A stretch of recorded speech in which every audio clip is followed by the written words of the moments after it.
যোৰহাটৰ স্বাস্থ্য বিভাগৰ যুটীয়া সঞ্চালকালয়ৰ কাৰ্যালয়ৰ সন্মুখত NSM কৰ্মচাৰীৰ তীব্ৰ প্ৰতিবাদ।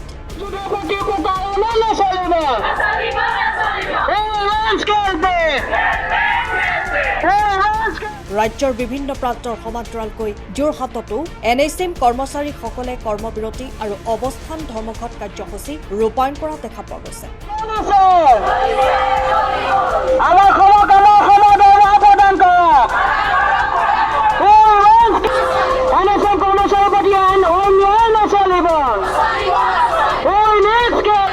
তিনি নৱেম্বৰৰ পৰা তিনিদিনীয়াকৈ যোৰহাটৰ যুটীয়া স্বাস্থ্য সেৱা সঞ্চালকালয়ৰ কাৰ্যালয়ৰ সন্মুখত হাতে হাতে প্লে কাৰ্ড লৈ কেইবাটাও দাবীৰে এই অৱস্থান ধৰ্মঘট কাৰ্যসূচী ৰূপায়ণ কৰে।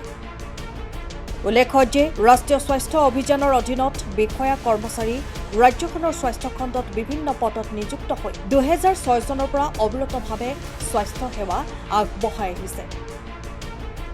কিন্তু এই সকলো বিষয়া কৰ্মচাৰীয়ে স্বাস্থ্য বিভাগৰ স্থায়ী কৰ্মচাৰীসকলৰ দৰে সমান অৰ্হতা পৰীক্ষা আৰু নিযুক্তি প্ৰক্ৰিয়াৰে চাকৰি লাভ কৰিলে যদিও এতিয়ালৈকে স্থায়ীকৰণ, বেতন বৃদ্ধি, বীমা সুবিধা আদি মৌলিক অধিকাৰৰ পৰা বঞ্চিত হৈ আছে, যাৰ ফলত সমকাম, সমদৰমহা আৰু সম অধিকাৰ প্ৰদানৰ দাবীত সাব্যস্ত কৰে এই প্ৰতিবাদী কাৰ্যসূচী।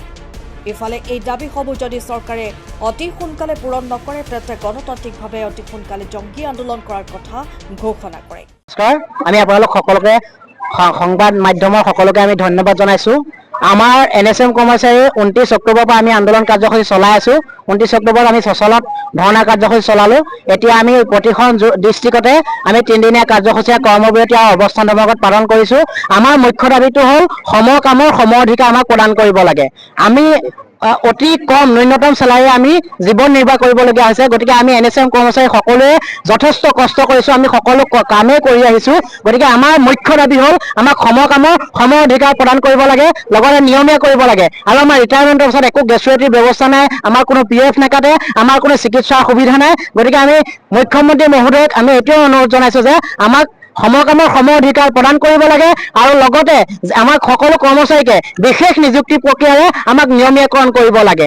কাৰণ আমি সকলো প্ৰাপ্যৰ পৰা বঞ্চিত হৈ আমি বহুত কম মজুৰিৰে আমি কাম কৰিবলগীয়া হৈছে। গতিকে আমাৰ সকলো পৰিয়ালৰে ভাল চিন্তা কৰি মুখ্যমন্ত্ৰী মহোদয়ে আমাক সমকামৰ সম অধিকাৰ প্ৰদান কৰিব লাগে, আমাক সমকামৰ সমদৰমহা আমাক প্ৰদান কৰিব লাগে। এই মুখ্যমন্ত্ৰীৰ ওচৰত কাটৰ অনুৰোধ। আৰু মুখ্যমন্ত্ৰী মহোদয়ে এই কাম কৰোঁ বুলি ক'লে কেবিনেট বৈঠকতে সিদ্ধান্ত কৰি আমাক সমকামৰ সমদৰমহা দিব পাৰে। গতিকে আমি মুখ্যমন্ত্ৰী মহোদয়ৰ ওচৰত কাটৰ অনুৰোধ জনাইছো যাতে আমাৰ এই দাবী মানি লৈ আমাৰ NSM কৰ্মচাৰীখিনিৰ প্ৰতি দয়া চকুৰে চাই মুখ্যমন্ত্ৰী মহোদয়ৰ ওচৰত আমি এই কাটৰ অনুৰোধ জনাইছো।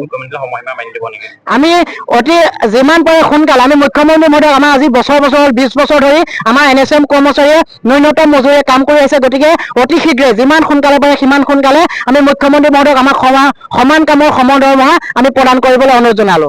লগতে 2005 চনৰ পৰা আমাৰ NSMৰ কাম আৰম্ভ হৈছে। লগতে সমগ্ৰ শিক্ষা অভিযান সেইটো মিছন আমাৰ NSMৰ এটা মিছন।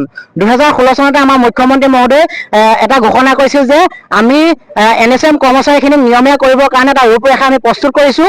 গতিকে আমি সোনকালে কাৰ্যকৰী কৰিম। কিন্তু 2016 চনৰ পৰা আজি 2025 চন প্ৰায় 9 বছৰ হৈ গ'ল। মুখ্যমন্ত্ৰী মহোদয়ে নিজেই কোৱা কথা NSMক নিয়মীয়া কৰিম বুলি কৈছিল, কিন্তু আজিলৈকে তেওঁ সেই কথাটো পালন কৰা নাই। গতিকে মুখ্যমন্ত্ৰী মহোদয়ক অনুৰোধ জনাইছো, তেওঁ 16 চনত যিটো আমাৰ NSM কৰ্মচাৰীৰ প্ৰতি ৰূপৰেখা প্ৰস্তুত কৰিছিলে, সেই ৰূপৰেখা প্ৰস্তুত কৰা ৰূপৰেখা আমাৰ ওপৰত প্ৰয়োগ কৰি আমাৰ NSM কৰ্মচাৰীক সমকামৰ সমদৰমহা প্ৰদান কৰিব লাগে। কাৰণ সৰ্বশিক্ষা অভিযানৰ এটা মিছন তেওঁলোককো সকলো সা সুবিধা প্ৰদান কৰিছে, কিন্তু আমাৰ NSMৰ কৰ্মচাৰীখিনিক মাহিয়াৰ দৃষ্টিৰে চাইছে। গতিকে সেই মাহিয়াৰ দৃষ্টি পৰিহাৰ কৰি মুখ্যমন্ত্ৰী মহোদয়ক আমাৰ প্ৰতি সুদৃষ্টি প্ৰকাশ কৰি 2016 চনত যিটো কৈছিল আমাক নিয়মীয়াকৰণ কৰিম, সমকামৰ সমদৰমহা প্ৰদান কৰিম, সেইটো আমাক প্ৰদান কৰিব লাগে। এই মুখ্যমন্ত্ৰী মহোদয়ৰ ওচৰত আমাৰ কাটৰ অনুৰোধ।